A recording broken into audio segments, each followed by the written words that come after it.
So many similarities between the Nigerian election that we had last year and Ghana's election that is coming up. For example, Mahama became president in 2010 when the former president of Ghana, Atta Mills, died in office. Just like Goodluck Jonathan became president when Yar'Adua died. Mahama completed the 2 years of Atta Mills before he was elected in 2012 for his first term, and then Goodluck Jonathan completed Yar'Adua's term and served one term before our elections last year. Also, Mahama is 57 years old, Goodluck Jonathan is 58, and the opposition candidate Nana Akufo-Addo is 72 years old, while Buhari is 73. Addo has run twice. This will be his third time, just like Muhammadu Buhari ran 3 times before he became president. I'm not saying that Addo will become president or not.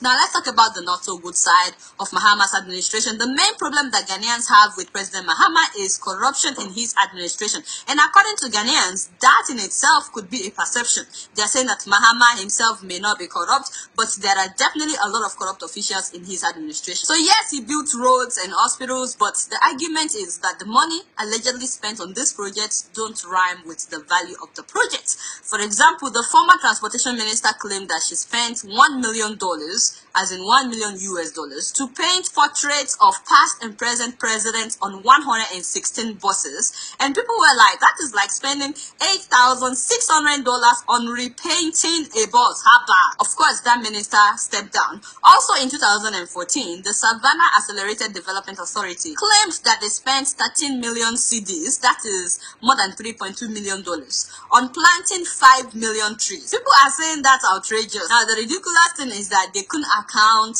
for the 5 million trees. They could only account for 700,000 trees. And the same ministry said that they spent 15 million cedis, that is about $3.7 million, on buying guinea fowls for farmers. But reporters only found a handful of guinea fowls. The worst part of the story is that the chief executive officer said that the birds flew to neighboring country Burkina Faso in search of food.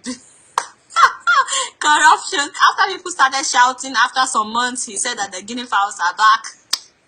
And speaking of Burkina Faso, a contractor said that he spent $650,000 to build a fence around Ghana's embassy in Burkina Faso. This is the fence that was built $650,000. So people were outraged. They were like, this money can build a new school. This money, $650,000 to build a fence. Are you kidding me? Keep in mind that this is the same contractor that allegedly gave Mr. President the gift of a brand new 2010 Ford Expedition. So he gave it as a gift to the president in 2012. That's the same year that he won that contract. So Ghanaians were asking, did Mr. President collect bribe? As a matter of fact, BBC asked him the same question. What about you, Mr. President? Have you been offered a bribe before? You mean as president, as John Mahama, as a human being, as a person? Any human being in the world would have encountered, corruption in a way, one way or